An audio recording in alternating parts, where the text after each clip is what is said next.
Welcome, everybody, to another panel on artificial intelligence. I hope that in this panel we can advance a different kind of conversation than we have had and talk about some of the things that are not being spoken about in the discussions and deliberations around artificial intelligence, and particularly whose views, whose experiences, and whose knowledge would actually help us to advance more equitable policies to govern artificial intelligence. So I am joined today by a wonderful panel, and I will introduce everybody as we go around. I'll introduce you and then call on you to speak. But welcome. We're really interested in understanding the relationship between inequality and artificial intelligence. The inequalities that AI produces, the inequalities that AI exacerbates, and potentially the way in which artificial intelligence can help us address a variety of different inequalities that are manifest in the world today. So, to kick off our distinguished lineup of speakers, I'd like to introduce Linda Bunyo, who's the founder and chief executive officer of the Lawyers Hub. Let me get this right, Lawyers Hub in Kenya, and also a featured project here at the Paris Peace Forum, Secure ID, Enhancing Digital Identity with AI. So Linda, I'd like to ask you about your experiences in understanding the relationship between AI and inequality in Kenya, and particularly the role that digital ID systems play. Thank you very much for the introduction. I'd like to maybe just make a mention of the work that the Lawyers Hub is doing. We work at the intersection of law and technology, and this work has taken us through one innovation in looking at ways in which we can innovate around justice, but then also two, in terms of digital policy. We have acknowledged in our work that it's really important to have an enabling environment for innovation to thrive. And so since 2018, we've been focusing on different aspects of this digital policy work that I will talk about today. We began on a journey on looking at data protection in the context of digital ID. In 2019, the government of Kenya introduced through a subsidiary registration on having digital identity in the country. It was through an omnibus amendment that amended so many different laws and introduced digital identity in that particular time. But the net effect of this was the exclusion of very many people, especially stateless people, from the national identity ecosystem, and also access to services. Just for context, I think like today we came in here, they asked for our identity cards to get into the building. And that happens frequently in Kenya, almost so many buildings that you go into. And so without digital ID, without an identity card, you ideally cannot access some government services, even on the physical, before we take it to like a digital perspective. And so then we gathered with several civil society groups. Some of them went to court, but we decided to really convene the conversations around digital identity, and by then Kenya did not have a privacy framework. And now over 36 African countries out of the 54 have data protection laws that provide this particular privacy framework. And so through that particular work, we then now built up on what are these ancillary laws that get us to a good point of innovation, and to know the difference in terms of where we are at. And just linking that with AI now, 3 years ago, we hosted a conference at the Africa Law and Tech Festival, which we do to bring together lawyers and technologists to talk about digital policies of the continent. And every year we bring about 2,500 people, and that year we talked about AI policy and what that meant for Africa. And one of the issues that came up was just first the infrastructure inequality that you talked about. What are the inequalities? And so when you talk about, let's say, data centers, how many data centers have we had within the African continent that can, for instance, support issues around data localization? So we can make demands under policies, but then we don't have a supportive infrastructure that can actually get us there. And then two, we've seen also the skills gap that I think from the data that we have online, about 297% was the kind of extrapolation of talent in terms of data scientists. That was the demand globally last year. But then you compare countries like, continents like Africa, where you still have the divide, especially even the gender divide in STEM, really shows that there's still more work to be done rather than to come in and regulate. And I want to highlight Kenya especially because we've had the ICT practitioners bill that came up in Kenya, which ideally said that if you need to innovate, if you need to be a technologist, you need to be registered by the government. And we see such policies really stifle innovation because we know what the tech ecosystem looks like. And this we can borrow from what we've seen in Silicon Valley. People drop out of school to pursue their passion, they're coding half the time or through the night, and really it's not a battle for those who know it all, but those who actually break things, move fast, and then get to execution. And so the infrastructure gap is another key thing to look at. But then also the digital literacy gap. We talk about access to the internet, but what we're seeing is it's not just an access issue, it's also a usage issue. That ideally, even if I have access to it, do I have the skills to actually be able to take advantage of this digital economy and digitization? And I think for AI, stemming from the African continent, it's useful to look at what are the building blocks that get us to a really useful AI policy and not really just get caught up in the conversation happening globally on let's adopt, let's look at our existential threats that, accrue to us as countries.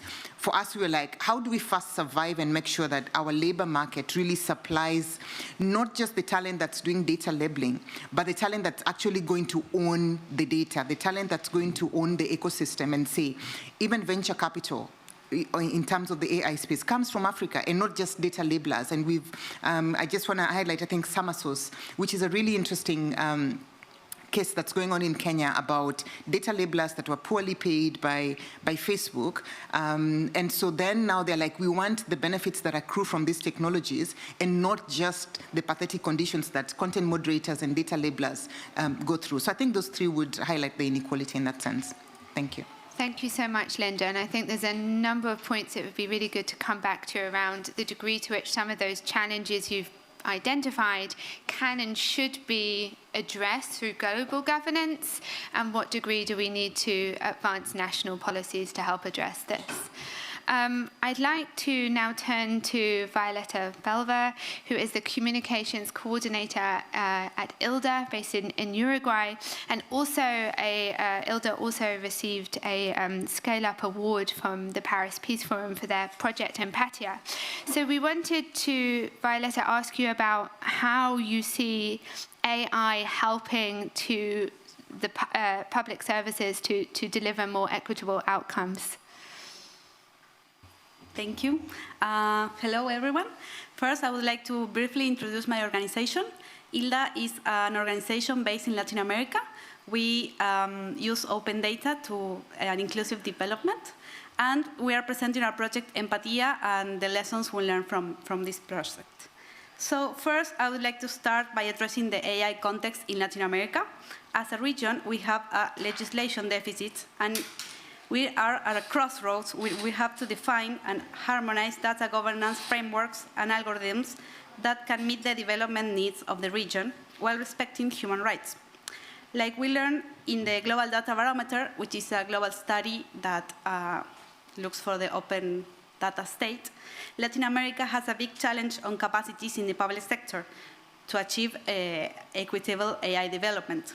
We have a score of 37 points over 100, and we are above the global average. Under the global average. So in Empatia, this program was an effort to develop research and use cases on AI technologies for the public good for a couple of years, as well as promoting a better understanding on how the public sector should develop AI policies.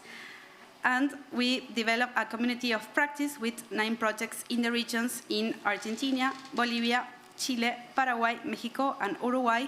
And we focus on technical capabilities, leadership capabilities, and data infrastructures on the capacity building and research areas of the project. So what we learn in Empatia and how we can address the question. No? we think that the region requires a common ground vision in terms of AI regulation. We need to understand what are the most important things in terms of regulation in the region and work connected, because we have the same challenges in the region. Although we are not in the same stage, every country, but we have very similar challenges. Also, we need to invest in consolidate institutional expertise in order to promote evidence-based policies and policies that can give an answer to the arising challenges of AI. We also need to strengthen a community of practice that involves civil society, academia, government, and private sector. We have been advancing this. For example, this year we have the Declaration of Montevideo with a group of over 400 researchers and members of civil society that gather to strengthen the voice of Latin America in the global conversation of AI and what kind of AI we want in Latin America. Also, we learned from Empatia that the governments need to address the use of algorithms that can be audited and are transparent and are algorithms that can be explained. So that's a big challenge in terms of, the governments. And we need to address the ethics and inclusion conversations in order to regulate AI. So to sum up all the learnings I shared, we have 4 main challenges in Latin America. We need to develop ethical and legal standards, data governance mechanisms, capacity building on AI, and cross-cutting diversity and inclusion policies. And what is the way forward? And that is something we've been working all year in the Scale-Up program, like what is the next stage of Empatia and how to address the equity issues regarding AI. So we think we need to expand the conversation. We need to create awareness because the risks that AI has are widespread, but they're also bigger for historically marginalized communities, such as indigenous people, such as LGBTQ communities. So we need to create awareness and bring them into the conversation. And we also need to focus on the understanding part of AI, how decision-making works, and make explainable algorithms. And third, I think we also need to work on appropriation. So we need to build capacities in the government and civil society, and we need those groups to own the AI process. AI cannot be a black box where nobody knows what's happening and can be explained. We need to take back the power in the process and have an active participation, engage and participate in the whole cycle of AI and data governance. So that's some of the lessons from Empatia. Thank you. Thank you. Thank you so much, Jamila. And I think we're starting to build a really rich picture of what's happening in different parts of the world. Jamila, I'd like to turn to you. Jamila Venturini is the Executive Director of Derechos Digitales and is a partner on one of the projects we're working on, the Global Index on Responsible AI. Jamila, we can say with certainty that the benefits and the harms of artificial intelligence are not equally distributed around the world. Where do you feel the conversation on global governance of AI should be going? Thank you, Rachel, and thanks for the invitation. It's a pleasure to share this space with you. And I guess I will go back to your mention of here we are in another conversation about AI to take us a bit of a step back in asking what are we actually referring to when we are talking about AI? Which is the concept of AI that is orienting our discussions about benefits and harms? And why do I ask that? Because it seems that we are having difficulties in coordinating at the international level conversations and priorities when it comes to AI policies. And sometimes it's even difficult to assess if we are discussing the same. Violeta was just talking a bit more about the Latin American context, and Latin America still hosts a huge digital divide, as Linda was also mentioning about the African context. Inside each country, between countries, and as a region when compared to global north countries. Such disparities are reflected also at the infrastructure and state levels. The COVID pandemic, for instance, showed how some governments struggle to leverage technology to collect and share basic health information that could be used for responding to the pandemic. And as you know, Latin America is also a region that's facing democratic threats that are persisting.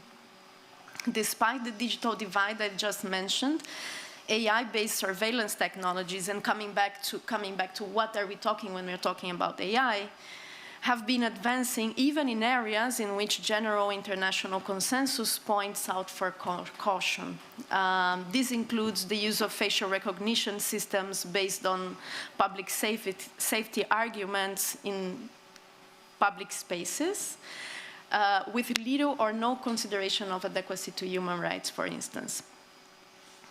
And we have now, for instance, in Brazil, more than 1,500 schools that are implementing facial recognition to control attendance in schools. That means that the interaction with automated systems and AI may come even before access to internet for several people, and even before they are aware of ChatGPT or they face automatic content moderation in social media. Even before that happened, they might have their biometric data stored in some data center around the world, being used to train unknown systems used for unknown purposes for them, that will be sold by who knows whom and will be used for who knows what. This also means Latin American economies are still behind in development of viable AI solutions, and structural and economic factors make our region sometimes less able to compete at a pace and scales that gigantic technology companies have been allowed to grow in certain countries. So how do we compare to larger AI economies? And whenever we think about sharing the benefits of AI, this means that some of the ones who are benefiting more than others will have to give up those privileges. This is always the case when you're talking about sharing benefits. So countries in which these technologies are being developed, mostly at the global north, cannot expect a common approach to advancing it if, one, they don't take responsibility for the commercial actors that are selling human rights abusive technologies to global south countries, including Latin American countries, such as facial recognition systems. Two, they don't commit to mitigate and compensate even the environmental impact of mining in the global south that is used to sustain the AI industry. Three, they don't acknowledge that the economic benefits of AI have been historically directed to global north companies, regardless of whose work, data, and resources have been exploited in all that production chain. And in general, what we see is a difficulty from those countries in obliging the companies that operate within them to comply with fundamental human rights, regardless of their place of operation. And I could give some examples of that as we continue to discuss. So how do we move towards a global framework? International organizations have a role to play and should be truly committed to preventing further harm before it's too late. And they have to be careful about some ideas of stimulating the advance of ethical AI before addressing abusive and careless implementation of these technologies by state. And before measures are implemented to have a sustainable AI sector. So the question now is, which type of AI do we want to promote as society at the global level, right? So three other points I'd like to make just to finalize is that we need at the global level a better integration of conversations around digital technologies. It's difficult to fragment these conversations because it seems like several of them are touching common points and we're not being able to connect those. it's urgent and necessary that civil society organizations that have for years analyzed and matured expertise on these topics are included as active participants in these conversations, and unfortunately that's not necessarily what we're seeing at the global level right now. And it's also necessary that representatives from groups that are being most affected by these technologies are also included in conversations.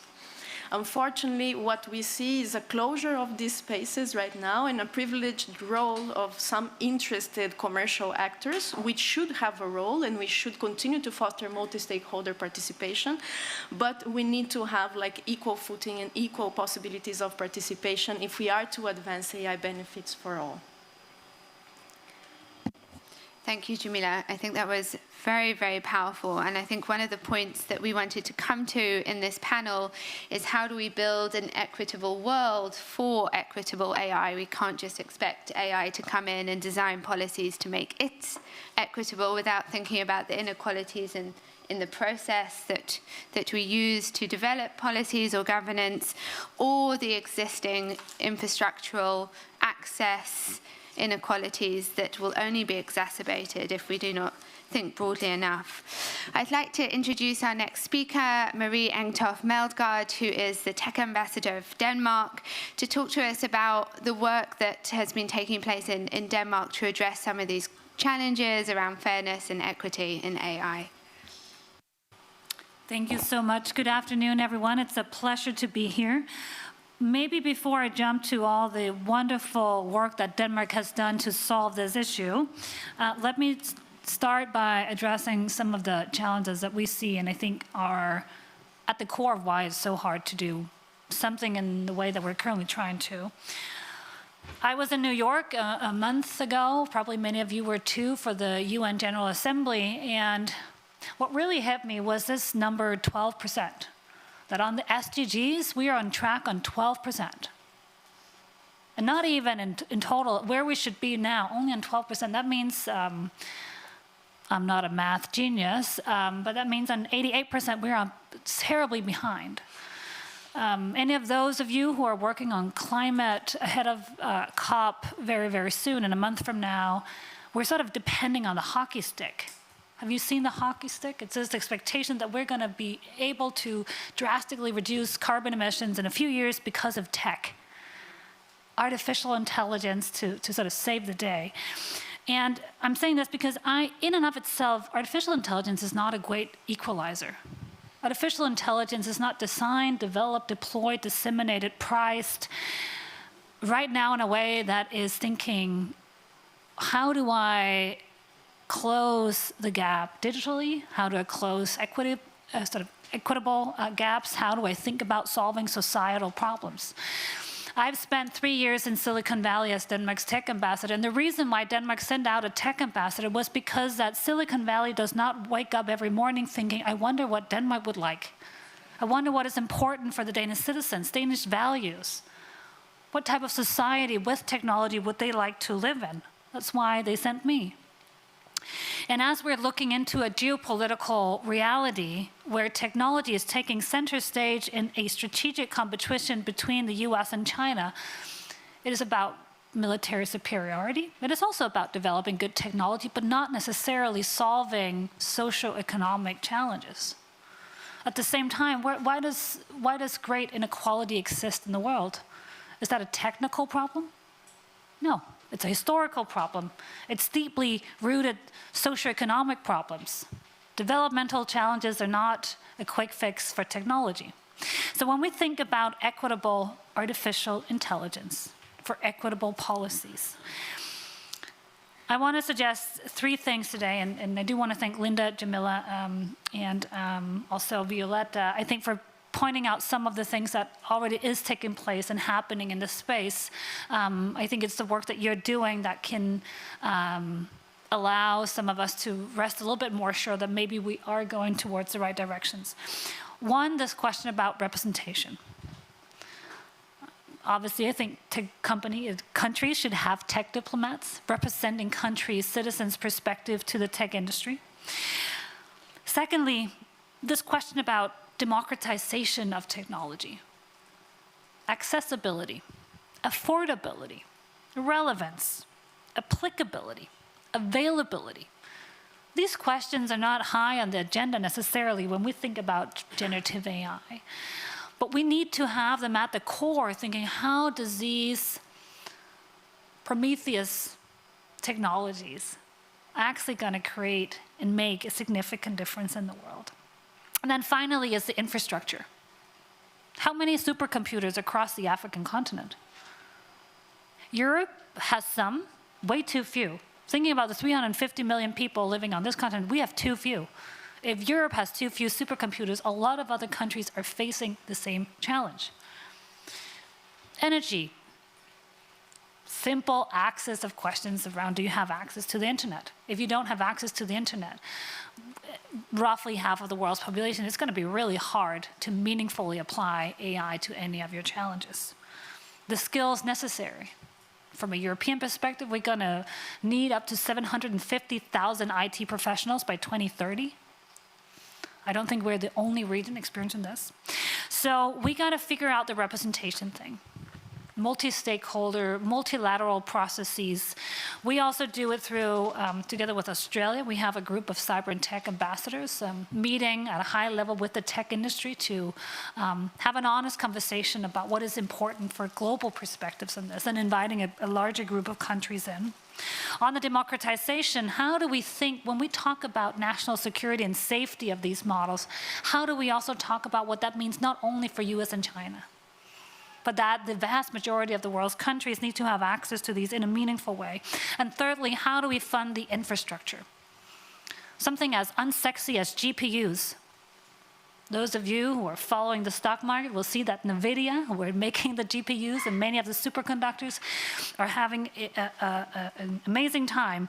How do we think about getting that technology, the infrastructure necessary for meaningful engagement with artificial intelligence into a global audience? And making sure that the way that we're governing that, and not least funding that, is done also in a geopolitical sensible way. With that, just want to say I hope that today's discussion is going to bring some of the answers to what can we do in a practical way, because, and maybe just there's an asymmetrical relationship. I'm glad that Hitachi is here, but we're talking about a group of companies that are not necessarily in this room. So there's an asymmetrical relationship. It is up to governments, civil society to try and balance that out and then think about what are some of the ramifications that we can take to make sure that it becomes just a little bit more equitable. Thank you. Thank you so much, Marie. And I think I'm really grateful for you putting this question of power and power asymmetry on the table, because we are starting in very different places in this conversation around global governance, whether you're heading up Microsoft or whether you are civil society organizations trying to champion community rights that are being really affected by decisions that are taking place a very far way away. I'd like to now introduce Kazuo Noguchi, who is the Senior Manager for R&D at Hitachi in America. But also to think about this question, we're talking about infrastructure, we're talking about a whole set of needs. What is the role of the private sector here? Thank you, Rachel. And thank you for questioning already, Marie, about the private sector. The Hitachi as that global company as a private independent company, which has 800 underneath independent companies and 300,000 globally. We have employees and more than 100 countries we operate. And we are developing and adopting advanced technologies. And core competencies related with infrastructure, critical infrastructure, and manufacturing, including energy, train, smart city, water, and digital, and IT services. Hitachi took this historic evolutionary AI as an opportunity to advance positively, to take this positive way of use, particularly for digital innovation and the digital twin, for instance, applying the critical infrastructure for human beings for good purpose, for civilization. And Hitachi also committed SDG for not only industry innovation and infrastructure, but also clean energy and environment and good health. And the second, really the critical question you raised, how we can coordinate with the policy and so on. As a private sector, we need to communicate very trusted and open communication with multi-stakeholder public-private partnerships and for human beings, society's purpose, particularly as the for-profit company for the customers, important, every citizen, directly or indirectly. The company cannot do, just one company cannot do everything for this global AI. So question is how to innovate positively and manage well, serving the customers and preventing potential harms. Private companies typically can contribute innovation for future society, making sure AI is safe, secure, and resilient, serving well for the people. To observe recent geopolitics situation, as you already suggested, it's very difficult, particularly safety, security as needed. Addressing more AI is coming up in the UN as well. The third, as a company, we started to make the policy and the rules, publishing AI principle in 2021, including first, safety, second, privacy, third, fairness, equality, and prevention of discrimination, and the fourth, proper and responsible development of use. Fifth, transparency and accountability. And the sixth, security. And the seventh, legal and compliance. Those are initial statements. So I'm really learning from this around the table and throughout this Paris Peace Forum, listening how to coordinate. That's really the big challenge. And the equality, particularly for this round the table, what we are doing is the continuously testing for AI principles and engines, algorithms, not necessarily fixed one. For example, we started to create crosswise difficult balanced loss, meaning that balancing with a dynamic way to test continuously. Fourth, for the global disparities, we can share the good knowledge and experience with AI, lowering the cost. For instance, maintenance cost is a very expensive one with the know-how. To capture how to fix the failures and so on, getting the know-how from the front workers for manufacturing and distribution and also operations to capture and apply through AI, for instance. And the AI can be a good, innovative way, for instance, clean energy, water, and for developing countries, and getting the also circular economy to make sure that the environment is secured as well. Finally, AI certainly needs more processing power, like quantum computing and so on, and clean energy. We also develop those quantum computing, but AI can reduce the cost. At least we try. And also we make the concept called Lumada, luminous data, meaning that shed light on that data, which is sometimes invisible, but policymakers or operators can see what's in it, in the data. So those are kind of try and error we are doing, and to make sure that the policy works well for the safety, security, and resilience for intended for the human society and on our planet. Thank you. Thank you very much, Kazuo. We're going to take, I'm just going to do some questions with some of you so we can get a bit of a conversation going. And then the last 10 minutes, we will have questions from the audience. So do get yourself prepared to come into the conversation.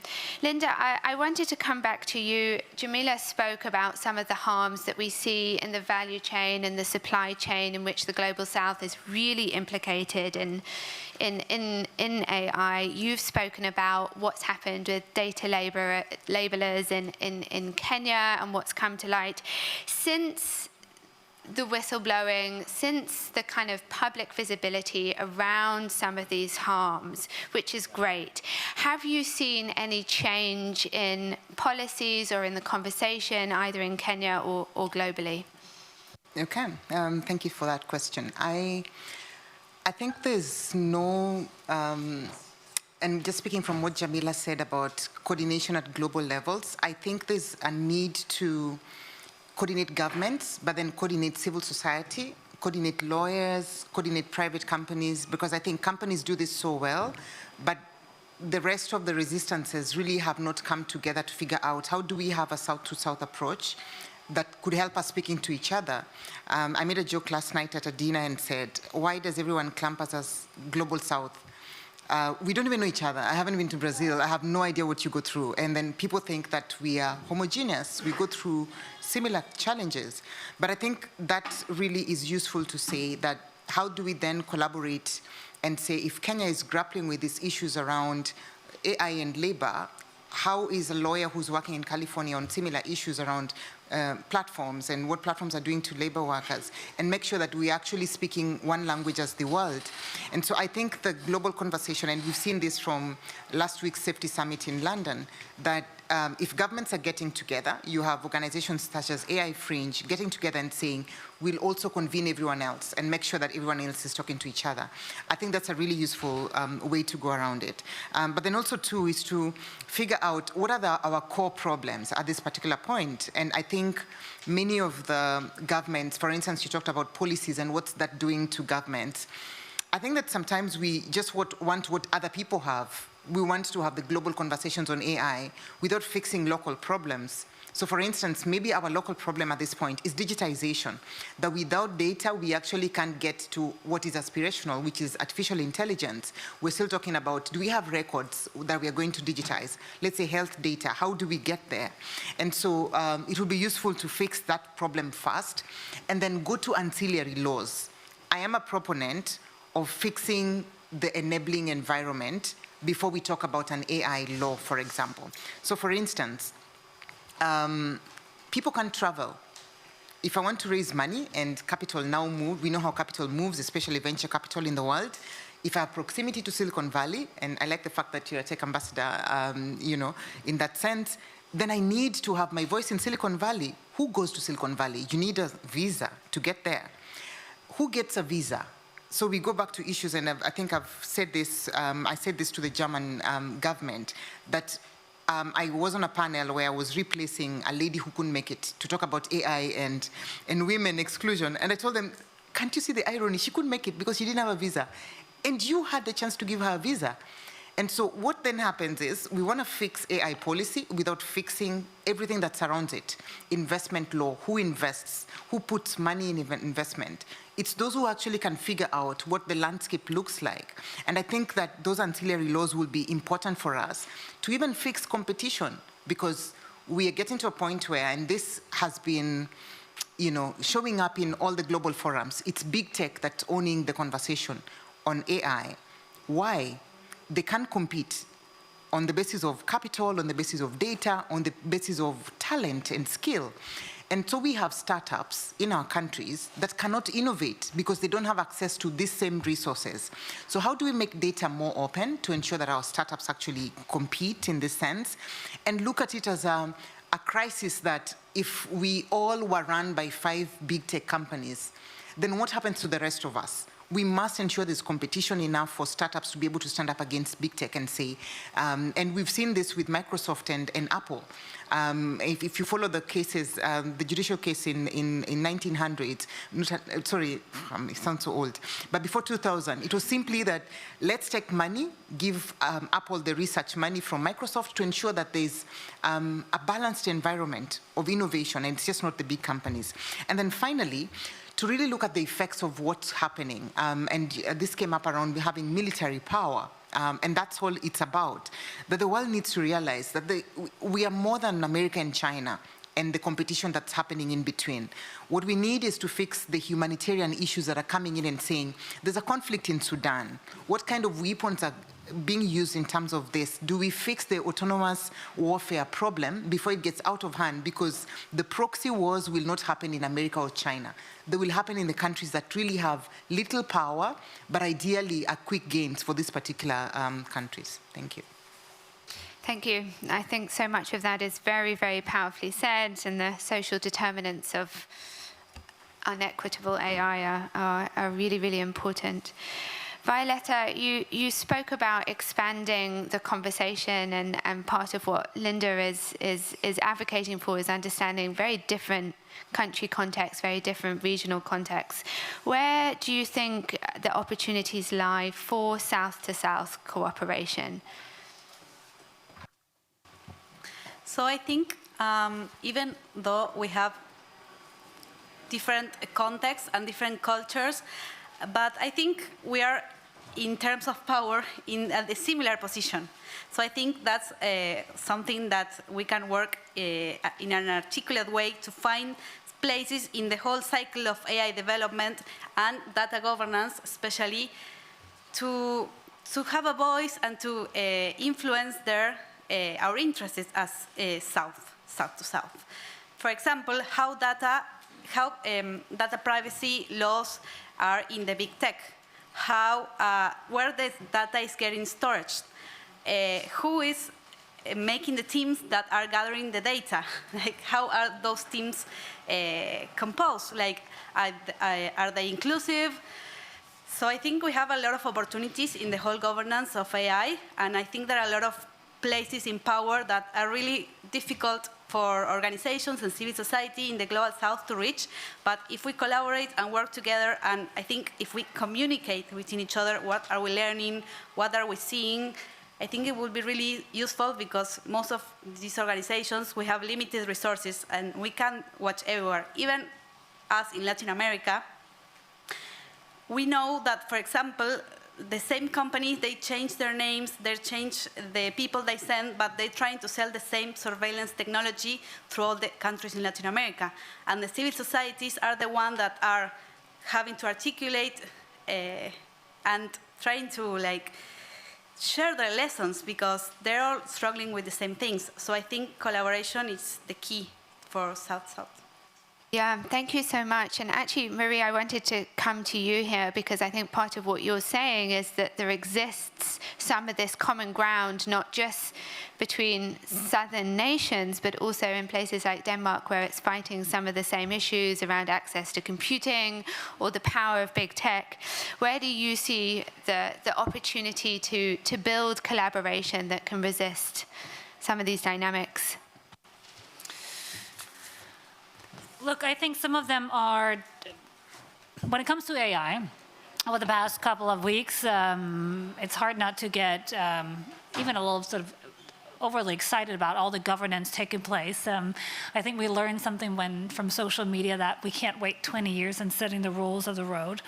And so I think some of the responsibility and safety measures, both in the G7 Hiroshima process, obviously I think in the EU AI Act, Jamila, some of the concerns you raised about high-risk use of artificial intelligence in Brazil and other places in Latin America, the EU AI Act to the sort of extent that it's actually going to have global implications on how companies are structuring and designing their products, it is going to have an impact.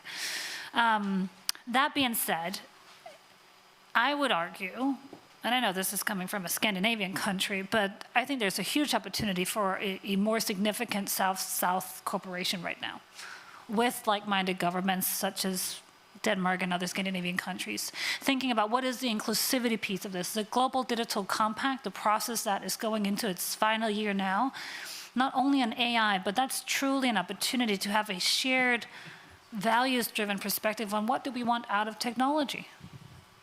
How do we want to harness this magnificent technological revolution for the future of humanity, to use really, really sort of grand words? It's not going to come by itself. The G7 is a relatively close group. The EU AI Act negotiations relatively closed. So thinking about using the avenues such as the UN High-Level Panel on Artificial Intelligence, the Global Digital Compact, what's taking place at the G20, even the OECD work on AI, how they're thinking about sort of an OECD plus. So being a little assertive, and I think raising voices and insisting about a seat at the table, tag team on that is going to be critical for the next 12 months. And then it is true that right now we're very few governments with representation in Silicon Valley. But I do think that we can leverage each other. So maybe not all 193 countries are going to have representation to the large tech industry, but if just some have, and we coordinate a little bit better and have an understanding. And I know there's a huge difference on how things look in Uruguay or in Brazil and in Denmark. It's different challenges, obviously different infrastructure, all of these issues. But when it comes to advanced artificial intelligence, the large majority of the world is tech takers. Very few are tech makers. And that does nevertheless, I think, create somewhat of a level playing field for new type of policy coalitions, advocacy coalitions, and opportunities to speak on behalf of a large amount of not only the world's population using these, but also the markets that are going to absorb them. Those markets that are going to be driving. I look towards my own government and the 27 member states in the European Union. A lot of us are going to be forcing ourselves into buying AI systems for delivering better public services. If you aggregate the budgets of 27 European states, let alone what it's going to look like for digital public infrastructure across the global south, you actually have a position of power. All the African countries that are going to be using and driving towards better healthcare services, better education using AI, that is actually a purchasing power that if you just look at the budget of one country, maybe not significant, but if you aggregate it, you actually end up in a position of more strength, and that is a way of leveling the asymmetry slightly. Thank you, Marie. I think you've given us a lot of food for thought. I want to come back to you on that idea even after the panel. Jamila, can I invite you in to respond to some of the points that Marie has made? Of course, I guess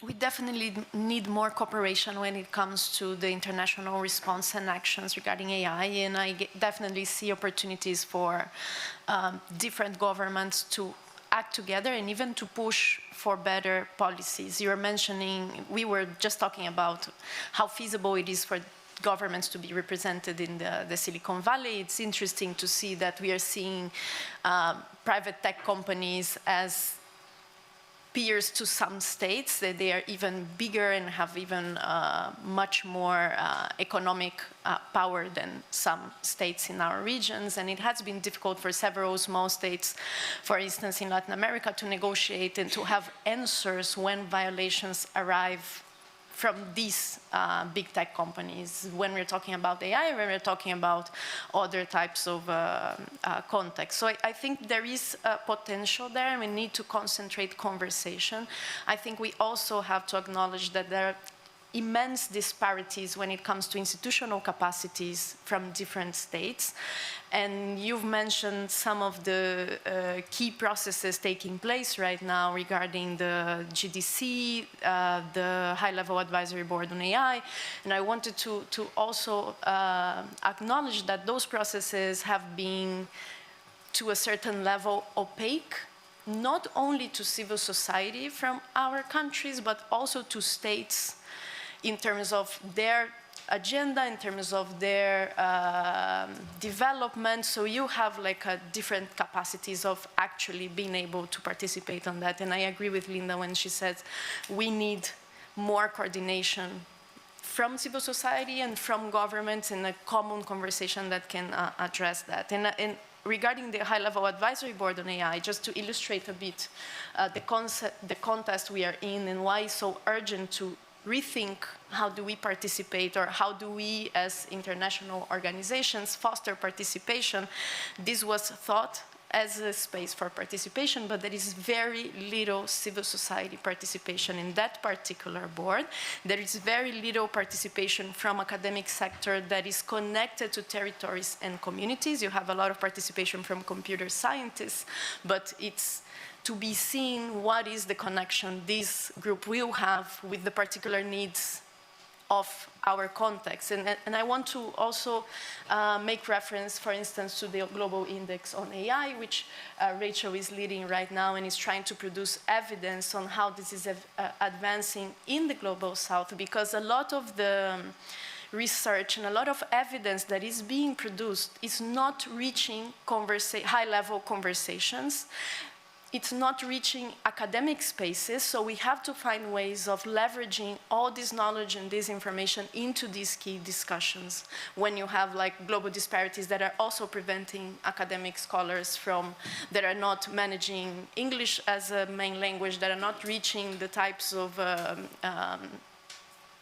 peer-reviewed magazines that are sharing knowledge about that, to also that be into conversation, because I know several of our organizations are trying to produce evidence on which are the harms, which are the priorities, which are the difficulties, which are the possibilities, and how is the context in our regions and countries, and that's not getting into conversation. And if we are not able to acknowledge the difference and the realities, and if we're not able to use that evidence to advance policy making, we might, again, lose an opportunity to really advance on building a more equitable ecosystem than we have been able to build until the moment. So I guess this is one point I wanted to make, and another one related to participation also.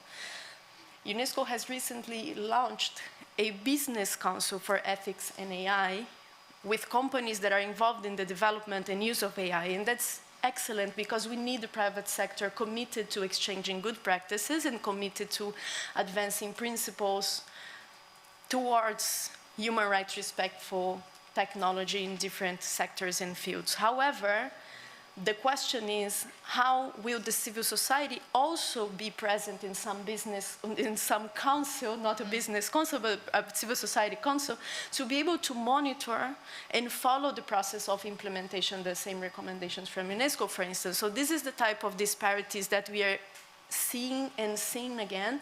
And I guess, coming back to your provocation on practical measures, we need a commitment from multilateral organizations and governments around the world to opening up those spaces, being at the GDC process, being at the high-level advisory board, being at the UNESCO process, because otherwise you risk missing an important part of information you need to advance this. And I guess these are some ideas to continue talking about. Thank you very much, Jamila. Kazuo, I just want to give you a moment to come in before we open it up to the audience.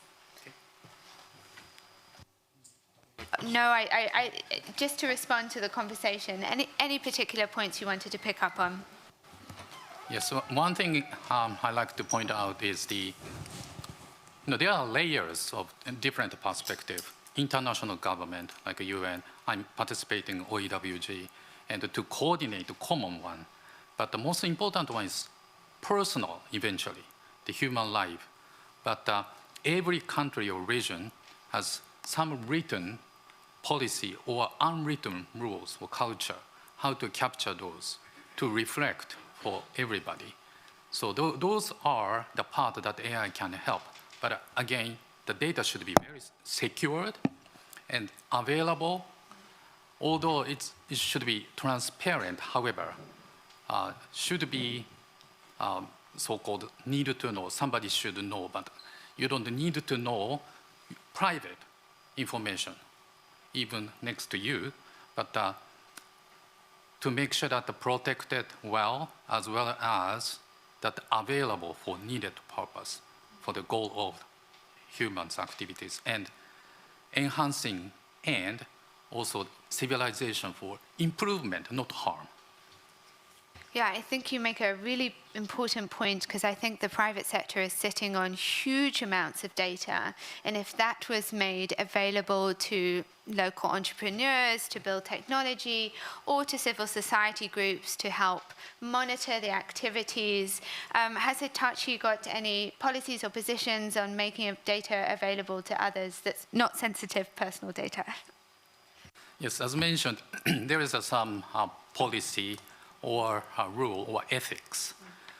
And some of the information Hitachi actually is not necessarily consumer related, but the production or infrastructure.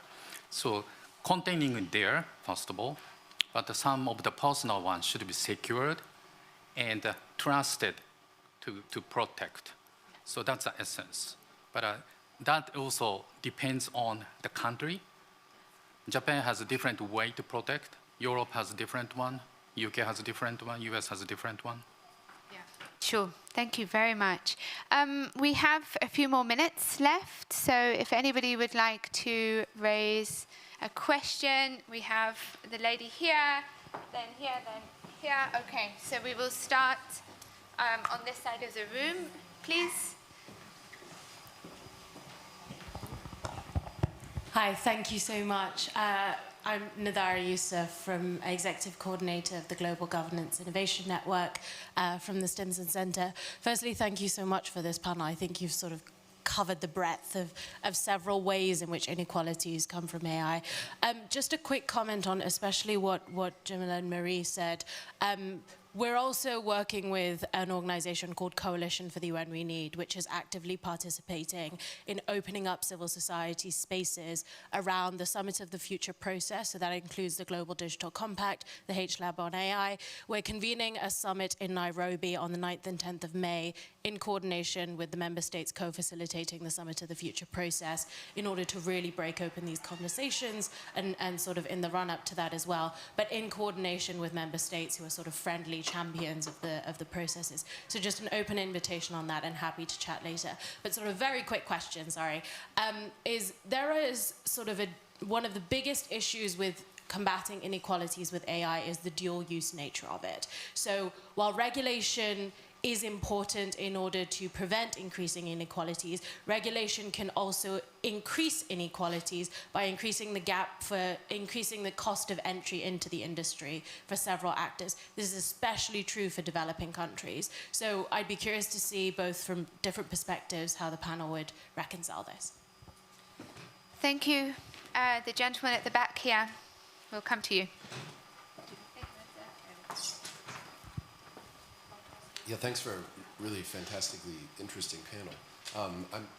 This is a bit of a conceptual comment, but it seems to me it's interesting to note the difference, but also the slippage between AI, technologies like AI as a cause of exacerbation of inequality, and versus technologies like AI as a direct manifestation of forms of inequality. I mean, Linda, some of your comments gestured in this direction. And so I wanted to ask you, first of all, to reflect on that distinction and the problem of the ways in which discussions around technology governance tend to presume the former, think in consequentialist terms, rather than in terms of the ways in which technologies are themselves expressions of worlds where the problems of those worlds may not be exclusively the technologies themselves, but the regimes that give manifestation to them.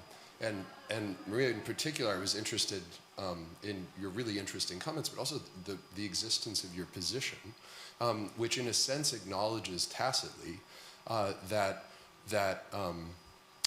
the relationship to tech is something like what the relationship between between nation states was in the 20th century.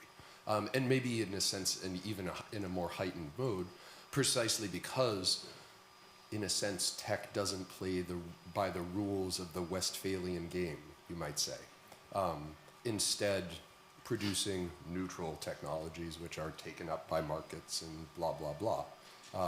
And so I wonder if you put those two things together, I mean, it invites a very different orientation towards technology governance than we need to set up guardrails. The technology's coming, it is what it is, but we need to, configure it and tweak it in particular ways so that it works in the service of, and indeed it seems to me that it points to the question of what are the kinds of institutions, including the kind of international institutions, that are adequate to dealing with this sort of, because if big tech had to act as members, as states in the context of modes of engagement that require norms of, or at least encourage norms of multilateralism and et cetera, et cetera. I mean, you might have a very different kind of conversation. Hello, I'm Katarina from the Forum on Information on Democracy. We are currently actually working on developing policy recommendations on AI and the information space. Thank you very much for this conversation.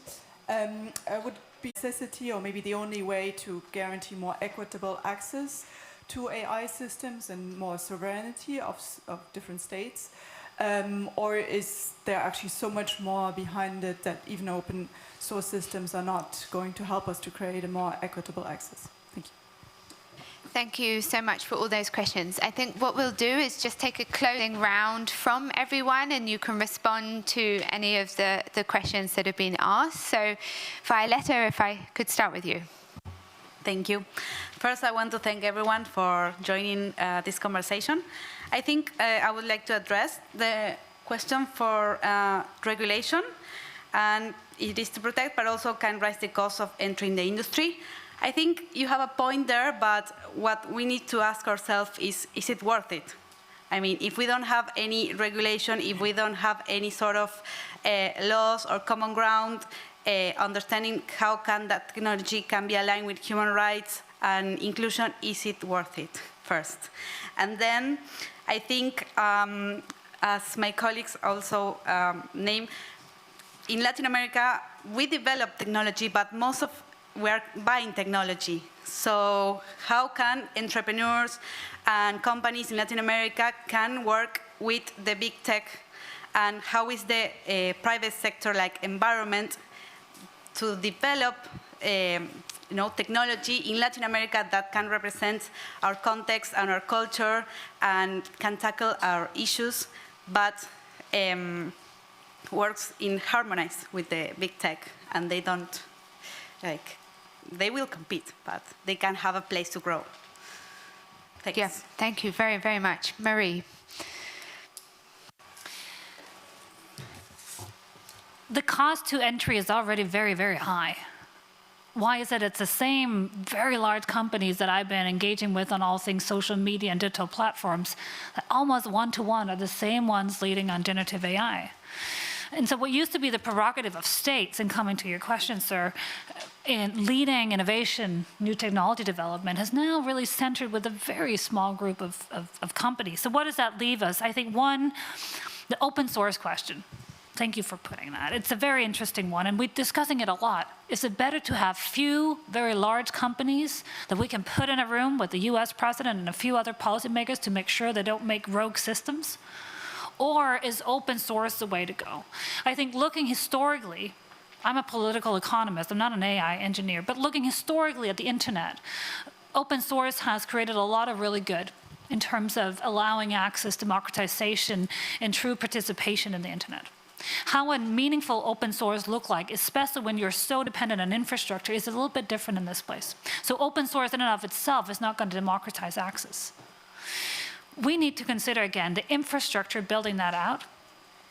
We are going to see, and with most costs, and sort of following a Moore's Law argument, the cost is going to decrease in some of these systems and allowing them to be much more equitable and accessible. I also think there's a play here for governments. So just as we've seen India building Aadhaar, the India stack, a lot of the digital ID also now being championed by governments across the African continent. What's the collaboration between the public and private sector in developing this digital public infrastructure and new type of public goods in this space? And that is an open source conversation. I think that's very interesting. There is also an opportunity for us to truly harness artificial intelligence without it necessarily being a GPT-4. Sure, that will do magnificent stuff. There's a lot of artificial intelligence already out there meaningfully contributing to better healthcare services, addressing inequities across a whole range of sectors. And let me come back to that sort of Westphalian piece and how to think about nation states. When Denmark appointed a tech ambassador, it was not to elevate tech industry to have the same legitimacy as countries. But if you look at some of the countries where I have wonderful colleagues that are doing traditional bilateral diplomacy, which one is the most influential? Smaller states in Southern Europe or Southeast Asia, or Meta, or Amazon Web Services? And the recognition that what we in European legislation call very large online platform, VLOPs, there is a special when you're very, very large, when you provide the infrastructure for 3 billion people's democratic dialogue online, when you are the backbone of not only our critical digital infrastructure, but you are the front line of our cyber defense, there's a different responsibility than just another German auto car maker. There's a different responsibility because they become geopolitical actors, and so most of my time I spend on talking about what's the foreign policy of these companies. Are you going to keep your services open in Russia or not? That's a geopolitical decision.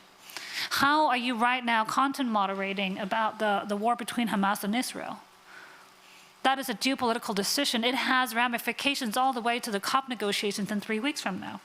And so recognizing that we gotta use new tools in the toolbox that don't exist. There's been conversations, should the very large online platforms have a seat at the UN Security Council? I'm not sure. But I do think that keeping them accountable, and that's why representation and diplomacy works, because for all of the regulation we're going to be doing, most often on the day we sign the regulation, it will be outdated. That doesn't mean it will be bad or not good, but it won't encompass all the challenges. So diplomacy, and I promise to finish now, is diplomacy with tech industry is navigating a new Westphalian phase, where large online platforms have outsized influence on the geopolitics, and we need better representation.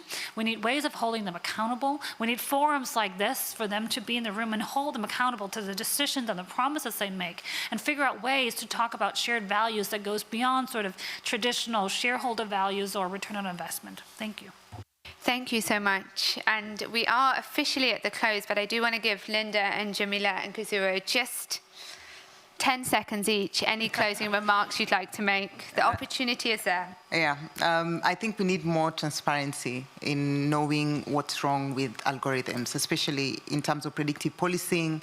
And from your question, the truth is we need, when you said 10 seconds, I lost my voice. We need better data sets. And it's true, data sets are a representation of what society is now.